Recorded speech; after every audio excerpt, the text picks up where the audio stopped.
This video is sponsored by Glass. More about them a little later.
So one of the things that is just so beautiful about the Oregon coast and about, like the Pacific Northwest in general, is the haze, the atmospheric mist that you get in between these sea stacks and these rocks here. It's just so beautiful and so fantastic. I can't even count how many photos I've taken in the past where I've said to myself, wow, I really wish this had some atmosphere, especially on like a clear sunny day. Atmosphere is something that is missing so many times. Here, there is an abundance of atmosphere, oftentimes. The only downside to it, though, and there's always good and bad to everything, right? Because of all that haze and, that's hanging in the air, the sun can't punch through. There is no light at all. And everything is just it's kind of like the sky is just one giant softbox right now. And everything is being evenly illuminated. There are no bright highlights. There are no dark shadows. It's just all midtones. So something that I've learned from situations like these, when shooting in weather like this, is that when there's a sky like this, odds are I'm not going to be happy with it if I take an image and include the sky. Because, just look at it. It's textureless, it's colorless. It basically just looks like a white wall behind everything that's here in the foreground. Doesn't always work. At least for me, it doesn't. So one of the things that I try to do in light like this and in weather like this is just forget about the sky. Purposely compose my images so that I'm avoiding the sky. Just don't include it at all. Instead, point the camera down or get the camera down low and shoot some subjects here in the foreground instead. And just use the ambient light that's available. Use that soft ambient light to take photos of rocks and some driftwood and some other, subjects of interest in the foreground, because then you have nice detail, nice texture, nice clarity. The light is really soft and diffused, and it's just a good time for that kind of photography. Not necessarily, not necessarily this type of image. Like an image, if I was to take a photo right now with the camera, it'd probably be fine, it'd probably be okay, but then I just have this big blank white spot up here at the top. So purposely trying to avoid that. And the thing that I think I'm going to be trying to work with here is this beautiful piece of driftwood right here. And just check this thing out. Just such beautiful textures and lines in this chunk of driftwood. I just love this wavy line of gray coming down here with this outer bark. The stripped inner part with the brown and the orange that's in here. And I just love all the other little pieces of driftwood that are all around it as well. And it's just, full of texture and full of interesting details and lines, and it's just it's just really, really beautiful. So I'm going to try and shoot this by getting the tripod and the camera high, pointing down, and trying to block out some of that sun back there. And we'll see see what happens, or block out some of that sky, rather, I meant to say. And yeah, see what happens.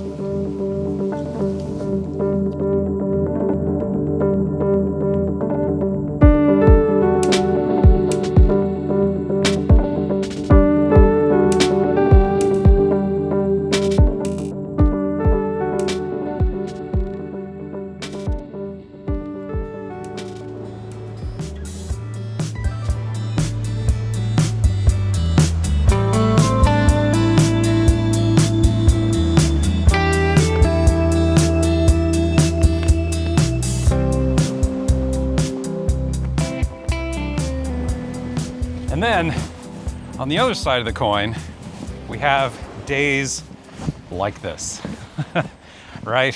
Where the light is bright, it's clear, there's no clouds in the sky at all, sun is high in the sky, and everything looks really harsh. Everything looks really contrasty.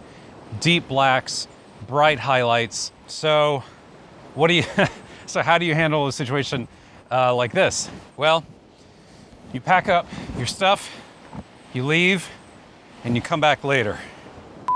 No, seriously. As much as, well, you know, there is some truth to that. I mean, there's a reason why, you know, like landscape and outdoor photographers prefer shooting at blue hour and golden hour and, you know, during the twilight hours, because not simply for aesthetic and style reasons and for the color and the look of the image, but because the dynamic range of the scene is so much narrower.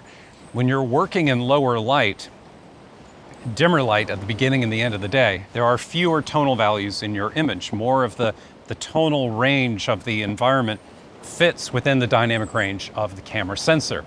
And this is why people get so particular about the dynamic range of their digital cameras, because the more stops that a digital camera has, the more tonal values, the more shades of gray, so to speak, the camera is able to capture.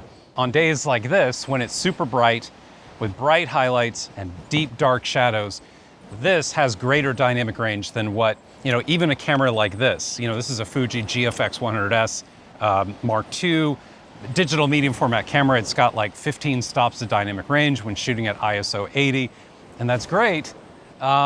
But it's still a bit beyond what we see, or a bit less, rather, a bit more limited than what it is that we see in reality, in real life on days like this. And you can see by looking at my histogram here, I mean, every channel is completely full. Like, we are filling the entire dynamic range of the sensor. But if I were to, you know, expose for the shadows, well, then you get this right wall over here. See how it's starting to clip over there on the far right? That's obviously not good, and I'm getting an exposure clipping warning up there at the top. Notice how the blue channel is a little bit brighter than the other channels. That white channel at the top is the composite. That is the red, green, and blue mixed together. That is the luminance channel. But the blue channel is brighter. So I want to protect my blue channel. I want to make sure that that is within range and bring it down perhaps even lower than I normally would.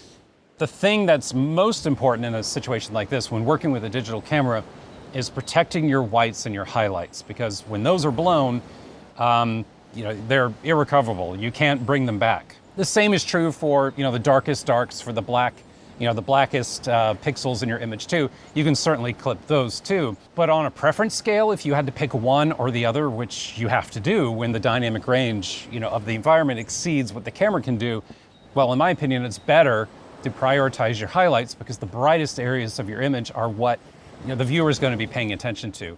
It's what they're going to see, and the eye is going to mostly ignore the darkest pixels in your image, the darkest ones.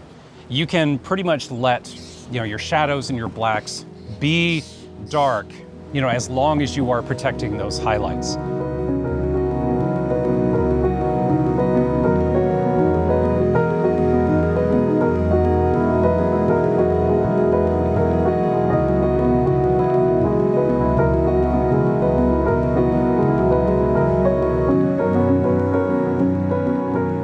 By the way, I'm shooting in manual exposure mode on the camera because I prefer having, you know, full control over things like ISO, aperture, shutter speed, being able to control them myself, paying attention to the histogram, paying attention to my highlights, make sure I'm not clipping them, and manual exposure mode just gives me that kind of control, and the camera isn't trying to figure out what it is that I want to do. If, however, you were shooting in, say, aperture priority mode, and you expose for your highlights, what the camera is going to do is that it's going to take your highlights and it's going to push them towards middle gray. It's going to push them, towards the middle of your histogram in order to protect those values, in order to make sure that there's, enough detail and that it's able to capture those highlights. And when you do that, the whole image is going to get rather dark.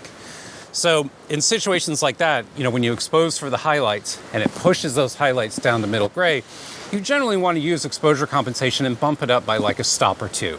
Just make it like a stop or two brighter, push the histogram further to the right, not all the way to the right, just like put the weight of the histogram a little bit further towards the right side. So if you prefer shooting in aperture priority and you were exposing for your highlights that way, just make sure that you add a little bit of extra exposure because you have latitude there. You have additional latitude by exposing a little bit to the right that you may not, otherwise know about, that your camera is, going to be capable of reproducing, no problem. And then you have more detail in those darkest areas and you're not making the image unnecessarily dark, in other words.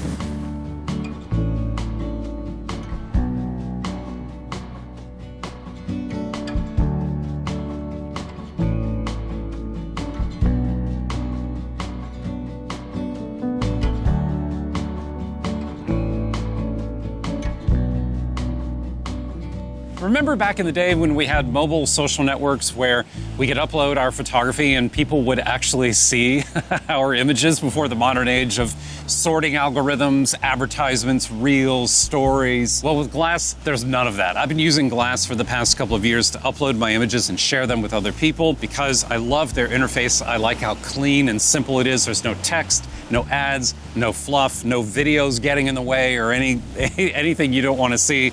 It's all about photography. And now with Series, you can collect your images together and present them together as a single project, which is something that has always been frustrating with other platforms, right? With Glass, you can absolutely do that. Glass is available for iOS, Android, iPad, and you can also use it on the web as well. So if you are looking for a better social experience with your photography, I recommend downloading Glass and giving it a try, and you can do so absolutely free for 14 days. Check the link down below in the video description to learn more.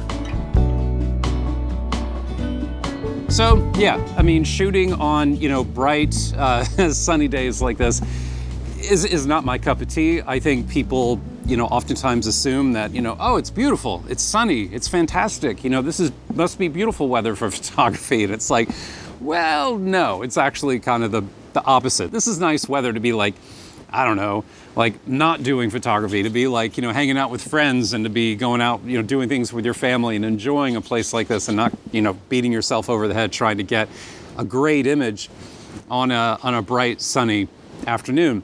But it is technically possible. It is possible to pull off a good image. I think you just have to, keep in mind the realistic, be realistic about what it is that you're going to be able to capture and work with what you got.